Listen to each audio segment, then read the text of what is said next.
राजस्थान के कबीर कहे जाने वाले संत दादू दयाल का जन्म अहमदाबाद में हुआ था, परंतु इनकी कर्म भूमि राजस्थान ही रही। यह बिचून गांव की पहाड़ियां जो आप देख रहे हैं, यहीं पे दादू दयाल जी की समाधि और मंदिर है। कठिन रास्ते और जंगलों के बीच से गुजरते हुए हमें मंदिर और समाधि के दर्शन के लिए जाना होता है।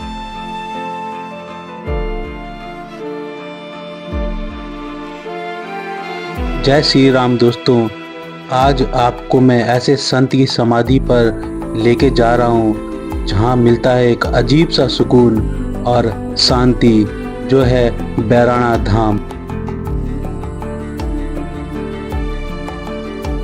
जहाँ जात पात धर्म संप्रदाय से ऊपर एक महान कवि और संत दादू दयाल महाराज की समाधि है। यहाँ की राजधानी जयपुर से 53 किलोमीटर दूर बैराणा धाम जयपुर जिले की ही बिचून गांव की पहाड़ियों में स्थित है।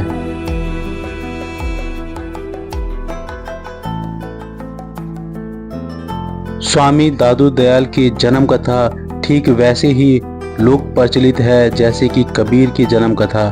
कहते हैं लोदीराम नामक एक ब्राह्मण को साबरमती नदी के तट पर एक नवजात बालक बहता हुआ मिला और उसे वह उठाकर अपने घर ले आया। यही बालक बाद में दादू के नाम से प्रसिद्ध हुआ। 12 वर्ष की अवस्था में ही दादू सत्संग के लिए घर से निकल पड़े। दादू दयाल की वाणी की तुलना कबीरदास से की जाती है। आज इस गुफा पर मंदिर बना दिया गया है। प्रकृति की ऐसी अनुपम छटा, नीचे देव संत की समाधि स्थल, इतना सब कुछ, वह भी राजस्थान में।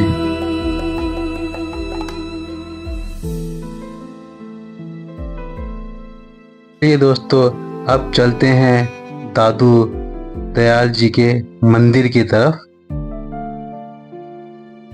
जैसा कि दादू दयाल जी काफ़ी बड़े संत और कवि थे, तो कई जगह शिलाओं में उनकी कविता, श्लोक और वाणियाँ लिखी हुई हैं। यहाँ आके एक अनोखा सुकून, शांति का अनुभव होता है।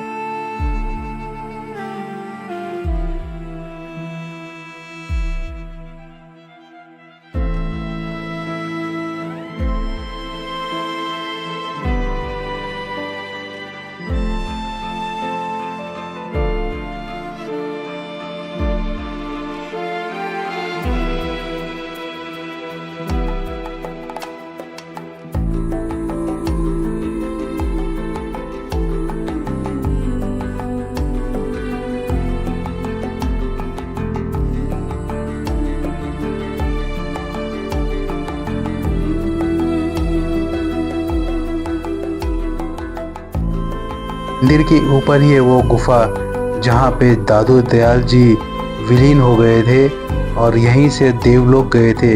कहा जाता है कि खुद देवराज इंद्र उन्हें लेने धरती पे आए थे।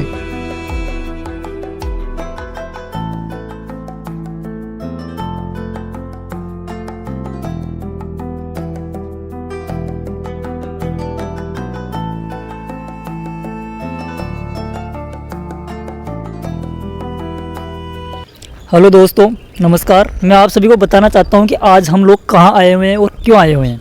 दोस्तों, जो आपको ये आसपास में जगह दिख रही है ना, ये है बैराणा धाम और ये पड़ता है जयपुर जिले से लेके 50 से 60 किलोमीटर दूर, जहां पे संत दादू दयाल जी ने कुछ समय के लिए तपस्या की थी और यहाँ पे लोगों को उपदेश दिए थे। उन्होंने भलाई के कार्य बताए थे लोगों को। और यहाँ पे है ना, मतलब बहुत से लोग आते हैं, वर्ष में 2 बार मेला आयोजित होता है और बहुत से लोग आते हैं। और यहाँ पे है ना, मतलब एक ऐसी प्रथा है या मान्यता है कि यहाँ पे है ना, मतलब एक छोटे बच्चे का मुंडन करके यहीं पे चढ़ा दिया जाता है। उसके बाद वो अच्छा संत बन जाता है।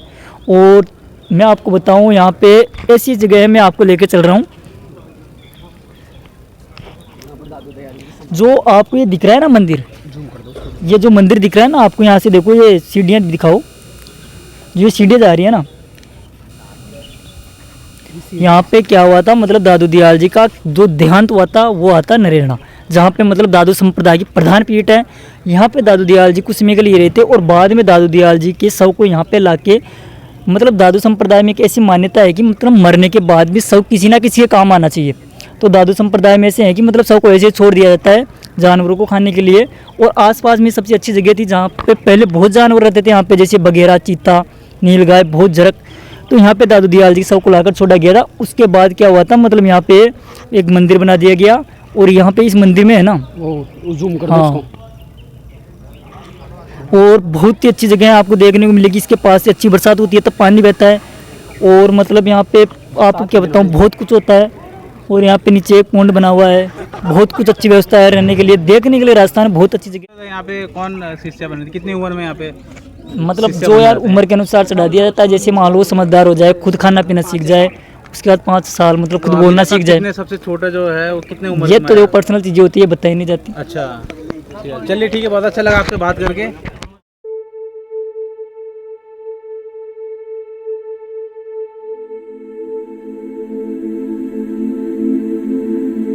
चलिए दोस्तों, अब चलते हैं दादू दयाल जी के समाधि स्थल पर, जहाँ पे उनकी समाधि है।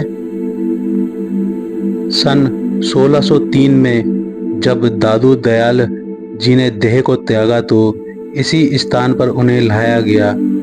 इसके बाद जितने भी साधु महात्मा यहाँ रहे और जब उन्होंने देह त्यागा तो उन्हें यहाँ से नीचे लुढ़का दिया जाता था ताकि मृत शरीर जंगली जानवरों के काम आ सके।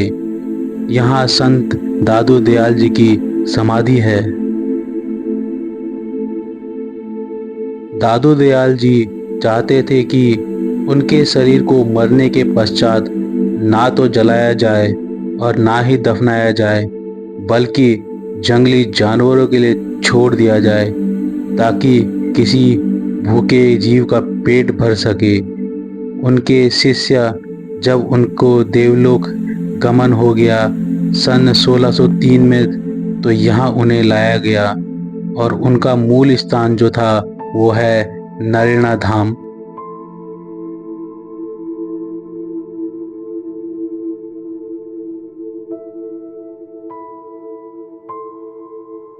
दादू दयाल जी की समाधि जहाँ लिखा है दादू राम सत्याराम, यहाँ एक शिला है जिसमें लिखा है संवत 1660, जिसको सन में बदलते हैं तो 1603 होता है।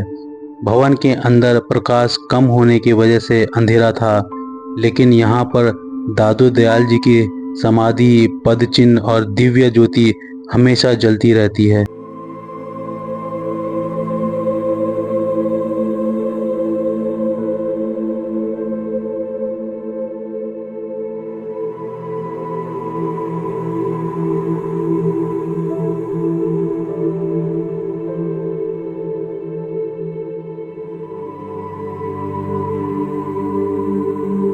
चलिए दोस्तों, अब चलते हैं गुफा की तरफ जहां दादू दयाल जी विलीन हो गए थे।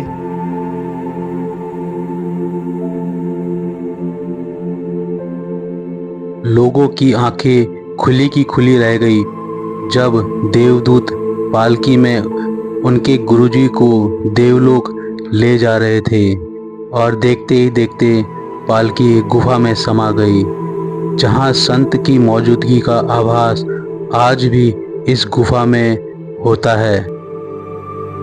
ऐसा लगता है कोई सर पर हाथ रख रहा है और कह रहा है आयुष्मान भवा।